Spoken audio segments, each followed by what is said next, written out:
Love और arrange वाली बहू की ससुराल में पहली होली। डोरबेल बजती है और राधा दरवाजा खोलती है। दरवाजा खोलते ही वो चौंक जाती है और कहती है, अरे किरण, तू यहाँ और देवर जी के साथ? हाँ राधा, सुमित मेरा बॉयफ्रेंड है, लेकिन तू यहाँ? अच्छा, तो यही तेरा ससुराल है? भाभी आप दोनों एक दूसरे को पहले से ही जानते हो? हाँ सुमित, हम दोनों कॉलेज की फ्रेंड हैं। अरे ये तो अच्छा हुआ कि आप दोनों एक दूसरे को पहले से ही जानते हो। आओ किरण, अंदर आओ। अब राधा किरण को अंदर बुलाती और बैठती है। सुमित किरण को अपने माता पिता से मिलवाते हुए कहता है, माँ मैंने आपको बताया था ना कि किरण मेरी दोस्त है और मैं उसे मिलवाऊंगा। ये किरण है और मैं इससे शादी करना चाहता हूँ। सुमित, तुम्हें तो पता है कि हम लव मैरिज के खिलाफ हैं। वैसे भी मैंने तुम्हारे लिए एक बहुत अच्छी लड़की देख ली है। लेकिन माँ आप किरण से बात करके तो देखो, वो बहुत अच्छी है और मुझे बहुत पसंद है। नहीं सुमित, मैंने जो कह दिया वही मेरा आखिरी फैसला है। सविता के मुंह से ये सारी बातें सुनकर किरण सुमित से दुखी होते हुए कहती है, सुमित, अगर माँ जी नहीं चाहती कि तुम मुझसे शादी करो तो वो जहाँ चाहती हैं तुम्हें वहाँ शादी कर लेनी चाहिए। अच्छा, मैं चलती हूँ। ऐसा कहकर किरण चली जाती है। तब सुमित गुस्सा होते हुए कहता है, देखा माँ आपने, किरण हमारी खुशी के लिए मुझे छोड़कर चली गई। माँ मैं तो एक बात कह देता हूँ, मैं किरण से प्यार करता हूँ, शादी करूंगा तो उसी से करूंगा वरना किसी से नहीं। ऐसा कहकर सुमित अपने कमरे में चला जाता है। तब राधा कहती है, माँ जी मैं किरण को अपने कॉलेज टाइम से जानती हूँ, वो एक बहुत अच्छी लड़की है और सबसे बड़ी बात, सुमित उसे बहुत प्यार करता है, आप मान जाइए। माँ भाभी सही कह रही है, और फिर भाभी तो किरण को पहले से ही जानती है ना, वो कह तो रही है वो बहुत अच्छी लड़की है। कविता कल्पना सही कह रही है, सुमित की खुशी से ज्यादा हमारे लिए कोई चीज इंपॉर्टेंट नहीं है, तुम हाँ कह दो।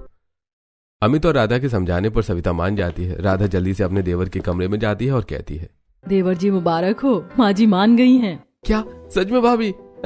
थैंक यू सो मच भाभी, आप लोगों ने माँ को मना लिया। मैं अभी किरण को बता देता हूँ। अब सुमित किरण को फोन लगाता है और कहता है, किरण माँ मान गई है, अब जल्दी ही मैं तुम्हारे घर रिश्ता लेकर आऊंगा और हम दोनों की शादी पक्की होगी। ये सुनकर किरण बहुत खुश हो जाती है। अगले दिन दोपहर को सविता राधा से कहती है, राधा बहू, विशाल का फोन आया था, कह रहा था आज शाम तक वो वापस आ रहा है। क्या माँ जी आप सच कह रही हैं?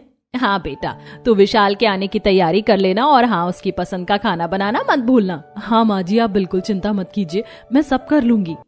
सविता के जाने के बाद राधा अपने आप से कहती है, विशाल पूरे 1 हफ्ते बाद वापस आ रहे हैं। ऐसा करती हूँ कि अपना रूम साफ कर लेती हूँ और विशाल की पसंद का खाना बनाऊंगी और फिर मुझे तैयार भी तो होना है।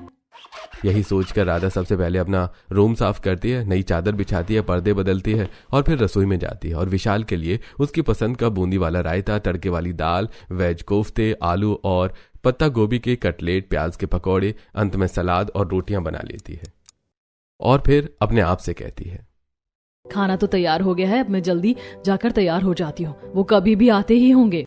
अब राधा अपने कमरे में जाती है और अपने कबर्ड से एक सुंदर सी साड़ी निकालती है। फिर वो साड़ी पहनकर मेकअप करती है, बिंदी लगाती है, काजल लगाती है और फिर अपने बाल बनाती है। तभी विशाल वहां आ जाता है और राधा को देखकर मुस्कुरा देता है और कहता है,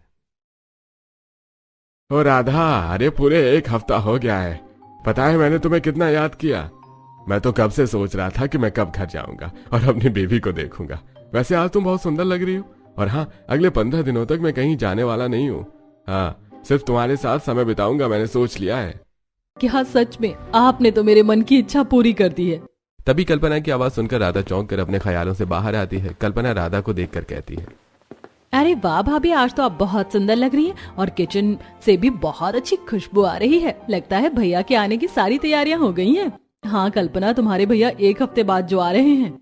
राधा और कल्पना आपस में बात ही कर रहे थे कि तभी बाहर से विशाल की आवाज सुनाई देती है। राधा और कल्पना दौड़कर बाहर आते हैं तो देखते हैं कि विशाल अपनी माँ और पिताजी के पांव छूकर उनसे बातें कर रहा है और फिर वो कल्पना से कहता है, कैसी है कल्पना? अरे तू तो बहुत मोटी दिखाई दे रही है, क्या बात है, डाइटिंग छोड़ दी क्या? क्या भैया, आप भी आते ही मेरी टांग खींच रहे हो। वैसे भाभी आपके लिए तैयार हुई हैं, बताओ कैसी लग रही हैं? अरे ये सब छोड़ कल्पना, देखना मैं तेरे लिए वॉच लेकर आया हूँ, बता कैसी लग रही है? हाँ भैया, बहुत सुंदर लग रही हैं। आप भाभी के लिए कुछ नहीं लाए क्या? अरे नहीं कल्पना, मुझे समय नहीं मिलता। वैसे राधा, मुझे भूख लगी है, खाना लगा दो। राधा रसोई में खाना लगाने के लिए चली जाती है। सभी लोग राधा और विशाल को ही देख रहे थे और सभी समझ रहे थे कि विशाल का यह व्यवहार राधा को कितना बुरा लग रहा होगा। राधा रसोई में आंखों में आंसू लिए खाना गर्म करते हुए अपने मन ही मन में सोच रही थी, पता नहीं मेरे पति का ध्यान मुझ पर क्यों नहीं जाता, उन्होंने मुझसे ठीक से बात भी नहीं की। राधा सभी लोगों के लिए खाना परोसती है। सभी लोग खाना खाते हैं और खाने की बहुत तारीफ करते हैं। सविता कहती है, बहू आज तो सब कुछ तूने विशाल की पसंद का बनाया है, सब कुछ बहुत अच्छा बना है। हाँ भाभी, ये वेज कटलेट तो बहुत ही टेस्टी लग रहे हैं। भैया आपको क्या पसंद आया इनमें से? हाँ सब कुछ अच्छा है। क्या भैया, कभी तो आप भाभी की तारीफ कर दिया करो। सुमित की बात पर विशाल मुस्कुरा देता है। सभी लोग खाना खा लेते हैं और अपने अपने कमरे में जाकर आराम करते हैं। विशाल भी अपने कमरे में जाता है। वो चेंज करके बेड पर आकर मोबाइल देखने लगता है। तब बगल में बैठी राधा विशाल से कहती है, सुनिए, मुझे बहुत खुशी है कि आप आ गए। आप इतने दिनों बाहर रहते हैं, मुझे बिल्कुल अच्छा नहीं लगता, और आप मुझसे फोन पर भी ज्यादा बात नहीं करते। राधा मुझसे बच्चों जैसी बात मत किया करो। मैं बाहर काम से रहता हूँ, तो मेरी गर्लफ्रेंड नहीं हो जो मैं तुम्हें हर वक्त फोन करता रहूं। बिजी रहता हूँ। वैसे अब मुझे सोने दो, मैं बहुत थक गया हूँ। ऐसा कहकर विशाल सो जाता है और राधा मन ही मन सोचती है, सुमित अपनी होने वाली पत्नी को कितना प्यार करता है। मेरी शादी को 3 महीने हो गए, लेकिन इन 3 महीनों में मुझे एक बार भी नहीं लगा कि मेरे पति मुझसे बहुत प्यार करते हैं। शायद इतना प्यार मेरी किस्मत में भगवान ने लिखा ही नहीं है। ये सोचकर राधा सो जाती है। अगले दिन सभी लोग किरण के घर जाते हैं। किरण सभी को नाश्ता देती है और इस तरह सुमित और किरण की शादी पक्की हो जाती है। बीतते समय के साथ 2 महीने के अंदर ही किरण की शादी सुमित से हो जाती है और किरण विदा होकर अपने ससुराल आ जाती है। राधा किरण की आरती उतारते हुए कहती है, आओ किरण, दाहिने पैर से कलश गिराकर गृह प्रवेश करो। किरण कलश गिराकर गृह प्रवेश करती है। फिर सभी लोग किरण से बातें करते हैं। तब अमित कहता है, अरे हो गई बातें, किरण को अपने कमरे में जाकर आराम करने दो, बाकी की बातें तुम लोग उससे कल कर लेना। अब किरण सुमित के साथ अपने कमरे में जाती है। अगले दिन सुबह किरण तैयार होकर रसोई में आती है और अलग अलग तरह का खाना बनाकर अपनी पहली रसोई की रस्म करती है। खाना बनाकर वो सभी के लिए परोसती है। सभी लोग खाना खाने लगते हैं। तब विशाल खाना खाकर कहता है, अरे वाह माँ, किरण ने तो बहुत अच्छा खाना बनाया है। सचमुच किरण, सब कुछ बहुत अच्छा बना है और ये पालक पत्ता चाट तो बहुत ही टेस्टी है। विशाल किरण की बहुत तारीफ करता है। ये देखकर राधा मन ही मन सोचती है, विशाल ने आज तक मेरी इतनी तारीफ नहीं की। खाना तो मैं भी अच्छा बनाती हूँ। खाना खाने के बाद सभी लोग किरण को पहली रसोई का नेक देते हैं। फिर सुमित किरण को एक मोबाइल देते हुए कहता है, अरे किरण, ये रहा तुम्हारी पहली रसोई का नेक। अरे खोल कर देखो, ये मोबाइल तुम्हें पसंद है या नहीं। किरण मोबाइल खोलकर देखती है और खुश होते हुए कहती है, यार तुझे तो सचमुच मेरी पसंद का पूरा पूरा अंदाजा है। बहुत अच्छा मोबाइल है। बहू, कैसे बातें कर रही हो तुम अपने पति से? सॉरी माँ जी, मैं तो भूल ही गई थी कि अब सुमित से मेरी शादी हो गई है। अगली बार ध्यान रखूंगी। ये देखकर सभी लोग हंस पड़ते हैं। रात को किरण जब कमरे में जाती है तो सुमित हंसते हुए किरण से कहता है, अरे किरण, आज तो तुम्हें माँ से अच्छी खासी डांट पड़ गई। यार सुमित, आदत तो जाते जाते ही जाएगी ना। और तुझे तो पता है कि मैं तुझे तू कहकर बुलाती हूँ। वैसे बाहर तो ठीक है, लेकिन रूम में तो मैं तुझे तू कह सकती हूँ ना। अगले दिन सविता सभी लोगों से कहती है, होली आ रही है और अब हमें होली की तैयारी शुरू कर देनी चाहिए। राधा, बहू, किरण, बाहर से घर के लिए काफी सारी चीजें भी लानी है और साफ सफाई भी करनी है। तो तुम लोग आज से ही होली की तैयारी शुरू करो। जी माँ जी। माँ जी, ऐसा करते हैं कि आज शाम को सभी लोग शॉपिंग करने के लिए चलते हैं। घर के लिए कुछ डेकोरेशन आइटम्स भी ले आएंगे और खाने पीने का सामान भी ले आएंगे। फिर कल से साफ सफाई का काम शुरू कर देंगे। हाँ भाभी, ये सही रहेगा। मुझे भी अपने लिए काफी सारी चीजें लेनी है। ठीक है, तो आप लोग चले जाना। मैं घर पर ही रहूंगा क्योंकि मुझे ऑनलाइन कुछ वर्क करना है। काम तो आप करते ही रहते। आज शॉपिंग के लिए चलिए, काम रात को कर लीजिएगा।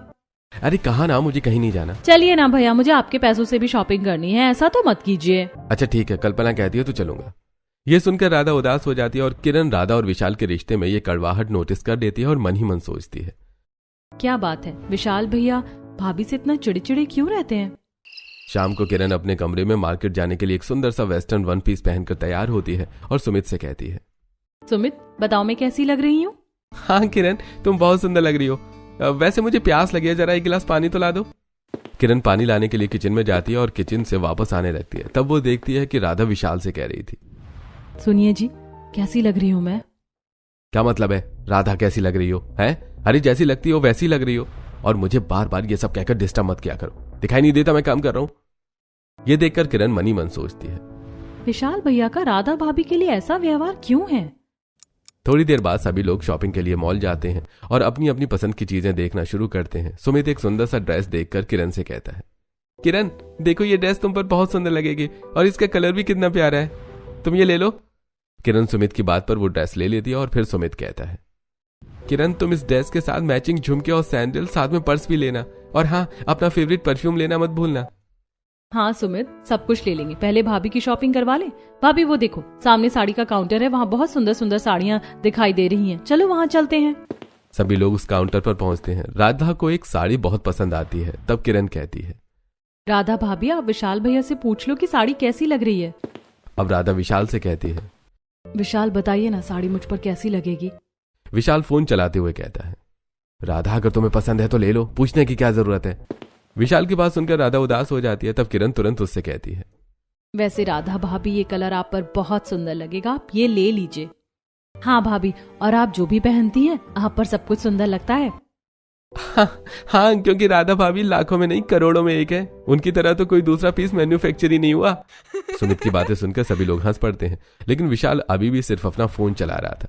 तब अचानक विशाल का फोन आ जाता है और वो कॉल पर बातें करते हुए मॉल के बाहर चला जाता है। तब राधा किरण से कहती है, किरण विशाल ने तो अपने लिए कुछ खरीदा ही नहीं, चलो उनके लिए हम कुछ खरीद लेते हैं। हाँ हाँ भाभी, आप उनके लिए सरप्राइज गिफ्ट ले लो ना, अच्छा लगेगा। अब किरण राधा को एक शर्ट और एक परफ्यूम दिलाती है। उसके बाद किरण कहती है, माँ जी पिताजी हमने अपने कपड़े तो ले लिए, अब चलिए पूजा का सामान रंग और पिचकारी अभी खरीद लेते हैं। हाँ बहू ठीक है, देखो होली के सामान का काउंटर अंदर है, चलो चलते हैं। अब सभी लोग होली के सामान के काउंटर पर पहुंचते हैं और अलग अलग तरह के रंग और डेकोरेशन का सामान भी खरीदते हैं। शॉपिंग खत्म होने के बाद वो लोग एक रेस्टोरेंट में जाते हैं और अपनी अपनी पसंद का खाना ऑर्डर करते हैं।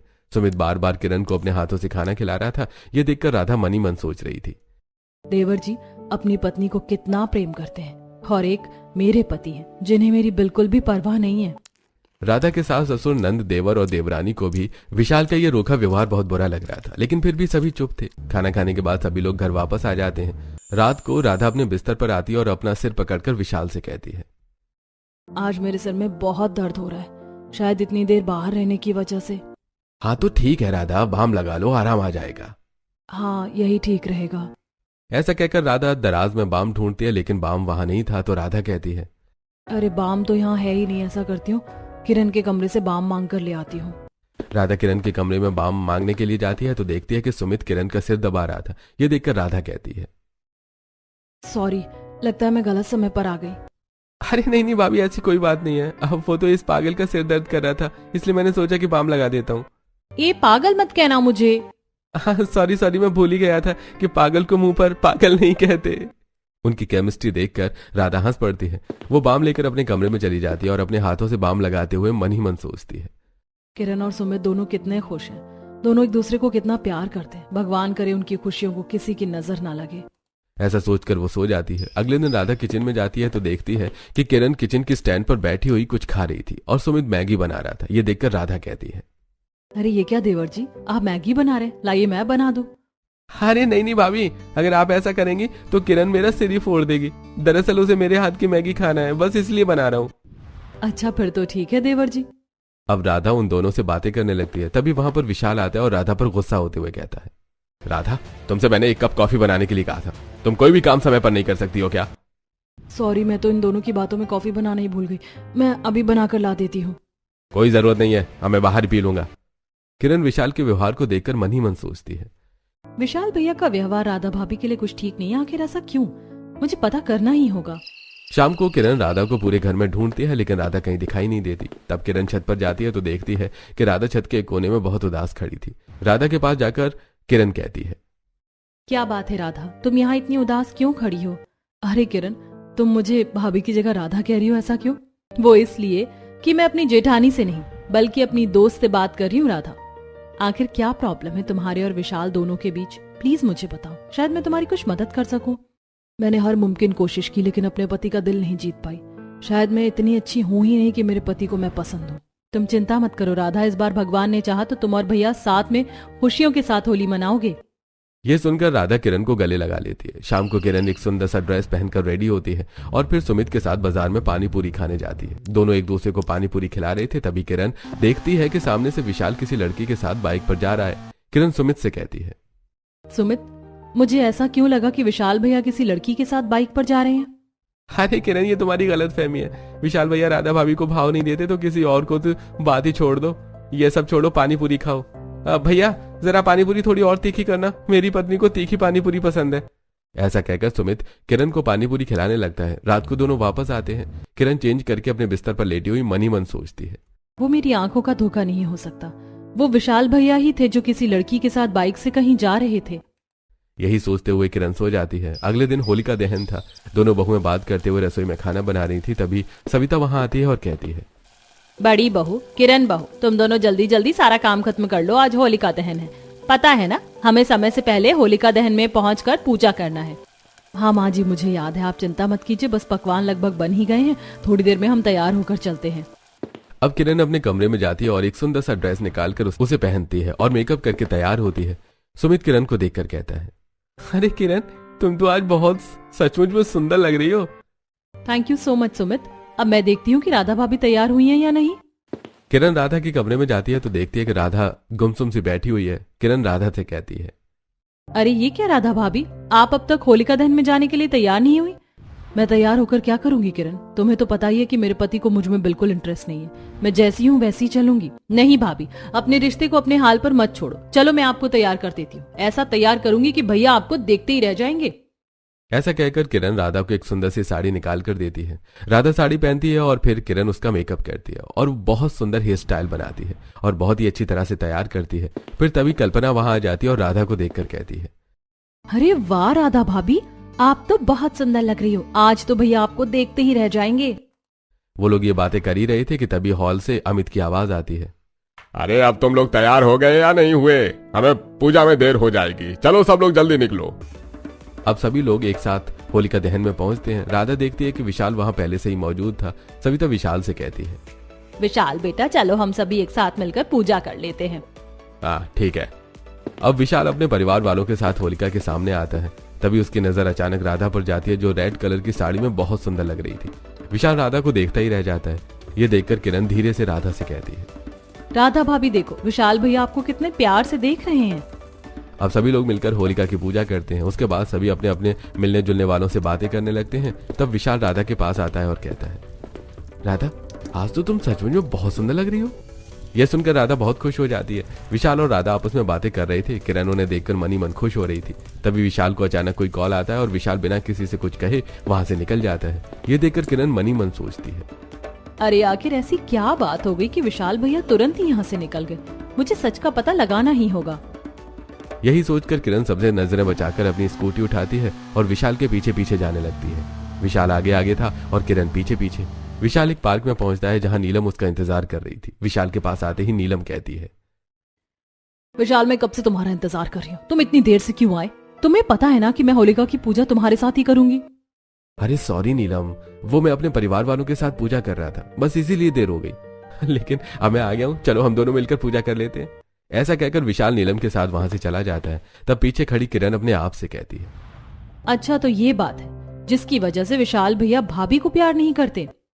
किरण सब कुछ देखकर चुपचाप होलिका के पास वापस आ जाती है। होलिका दहन होता है और सभी लोग एंजॉय करते हैं। तभी राधा किरण से कहती है, किरण, पता नहीं विशाल अचानक कहाँ गायब हो गए। राधा की बात का किरण कोई जवाब नहीं देती। रात को सभी लोग घर वापस आ जाते हैं। अगले दिन किरण देखती है कि राधा खाना बना रही है। वो विशाल के कमरे में जाती है और कहती है, विशाल भैया, मैंने कल आपको उस लड़की से मिलते हुए देख लिया था। राधा भाभी इतनी अच्छी हैं, आप उनके साथ अच्छा नहीं कर रहे हैं। वो आपको इतना प्यार करती हैं। लेकिन किरण, नीलम भी मुझे बहुत प्यार करती है और मैं उससे शादी भी करना चाहता हूँ।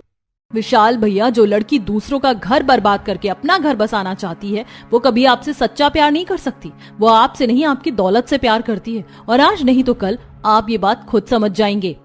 ऐसा कहकर किरण वहां से चली जाती है। अगले दिन होली थी। किरण और सुमित एक दूसरे को रंग लगाते हैं और होली विश करते हैं। विशाल सुबह ही उठकर किसी काम से बाहर चला गया था, इसलिए राधा अपने कमरे में उदास बहुत बैठी हुई थी। थोड़ी देर बाद राधा अपने बाल सुखाने के लिए बालकनी में आती है और देखती है कि आसपास के घरों में सभी पति पत्नी एक दूसरे के साथ रंग खेल रहे हैं। ये देखकर राधा मन ही मन सोचती है, कितने खुश हैं सभी लोग एक दूसरे के साथ। मुझे भी इस होली का इंतजार था कि शायद विशाल मुझे रंग लगाए और मेरे जीवन में रंग आ जाए, लेकिन इतने रंगों के होते हुए भी मेरा जीवन बेरंग है। शायद यही मेरा भाग्य है। तभी किरण वहां आती है और राधा को उदास देखकर कहती है, राधा भाभी, आप इतनी उदास मत होइए। मुझे विश्वास है कि आज भैया आपके पास लौट आएंगे। किरण को देखकर राधा मुस्कुरा देती है। थोड़ी देर बाद राधा अपने कमरे में जाती है और विशाल को फोन करके कहती है, सुनिए जी, आज तो होली का दिन है और आप सुबह से ही घर में नहीं हैं। कब तक आएंगे? मुझे आपके साथ होली खेलनी है। राधा, मैं काम कर रहा हूँ, मुझे फोन करके परेशान मत करो और मुझे तुम्हारे साथ होली नहीं खेलनी है। मुझे आने में देर हो जाएगी, मेरा इंतजार मत करना। ऐसा कहकर विशाल फोन रख देता है और अपने आप से कहता है, यार मुझे राधा को बार बार इस तरह अवॉइड करना अच्छा नहीं लगता। आज मुझे नीलम से अपनी शादी की बात करनी ही होगी। यही सोचकर विशाल नीलम के घर जाता है और उससे कहता है, नीलम, तुम्हारी वजह से मैं राधा को बार बार हर्ट करता हूँ। मुझे ऐसा लगता है कि अब हम दोनों को शादी कर लेनी चाहिए। देखो विशाल, जब तक तुम अपनी पत्नी को तलाक देकर अपनी जायदाद को अपने नाम पर ट्रांसफर नहीं कर लेते, तब तक मैं तुमसे शादी नहीं कर सकती। लेकिन नीलम, तुम तो मुझसे प्यार करती हो ना, और आखिर में एक अच्छी खासी जॉब में हम दोनों की जिंदगी आराम से कट सकती है। नहीं विशाल, मैं किसी साधारण जॉब वाले लड़के से शादी नहीं कर सकती। और वैसे भी मैंने राहुल को प्रपोज किया था, वो मान गया है। राहुल तुमसे भी कहीं ज्यादा अमीर है, इसीलिए थोड़ी ही देर में वो होली खेलने मेरे घर भी आ रहा है, और आज हम दोनों कोर्ट मैरिज भी कर लेंगे। ये सुनकर विशाल के होश उड़ जाते हैं। वो कहता है, मैं तुम्हारे लिए अपनी सीता जैसी पत्नी को हमेशा अवॉइड करता रहा, उसे तकलीफ पहुंचाई, और कितने कितने दिनों तक मैं तुम्हारी वजह से बाहर रहता रहा, और तुमने आज मुझसे इतनी बड़ी बेवफाई की। देखो विशाल, कम से कम तुम्हें तो मुझे ब्लेम करने का कोई हक नहीं बनता। अगर मैंने तुमसे बेवफाई की तो तुमने कौन सी अपनी पत्नी के साथ वफादारी की? नीलम, तुम सच कह रही हो। मैंने जो बोया था आज वही पाया है। आज मैं हमेशा हमेशा के लिए अपनी पत्नी के पास वापस लौट जाऊंगा। ऐसा कहकर विशाल अपनी कार से वापस अपने घर की तरफ निकल पड़ता है। वो अपनी कॉलोनी में पहुंचता है तो देखता है कि राधा शराब पीकर मोहल्ले के लड़कों के बीच में खड़ी है और कह रही है, मेरे पति को मुझसे प्यार ही नहीं है। देखा, उन्होंने मुझे अब तक रंग भी नहीं लगाया, इसीलिए मैंने सोचा कि अब मैं ढेर सारे बॉयफ्रेंड बनाऊंगी। बताओ तुम में से किस किस को मेरा बॉयफ्रेंड बनना है? अरे भाभी जी, आप जैसी सुंदर औरत का बॉयफ्रेंड कौन नहीं बनना चाहेगा। अरे हाँ भाभी जी, कमल सही कहता है, हम सब आपके बॉयफ्रेंड बनना चाहते हैं। ठीक है, तो फिर देर किस बात की? मुझे तो मेरे पति ने रंग नहीं लगाया, चलो तुम सब मिलकर मुझे रंग लगाओ। सभी लड़के मिलकर राधा को रंग लगाने लगते हैं। यह देखकर विशाल जोर से चिल्लाता है। विशाल अपनी सोच से बाहर आता है और तभी वो गाड़ी में ब्रेक लगाता है और अपने आप से कहता है, नहीं नहीं नहीं नहीं, ऐसा नहीं होने दूंगा। मैं ऐसा होने से पहले ही राधा को अपने प्यार के रंग में रंग लूंगा। ऐसा कहकर विशाल जल्दी से अपने कमरे में जाता है जहां राधा उसका इंतजार कर रही थी। विशाल राधा को गले लगाता है और कहता है, राधा, मुझे माफ कर दो। मैंने हमेशा तुम्हें इग्नोर किया, लेकिन आज के बाद ऐसा कभी नहीं होगा। मैं समझ चुका हूं कि मुझे तुमसे अच्छी लड़की नहीं मिल सकती। राधा बहुत खुश हो जाती है। वो भी विशाल को रंग लगाती है और फिर गले लगा लेती है। पीछे खड़ी किरण यह सब देखकर बहुत खुश हो रही थी। फिर पूरा परिवार एक साथ होली मनाता है और इस तरह राधा के जीवन में सब कुछ ठीक हो जाता है।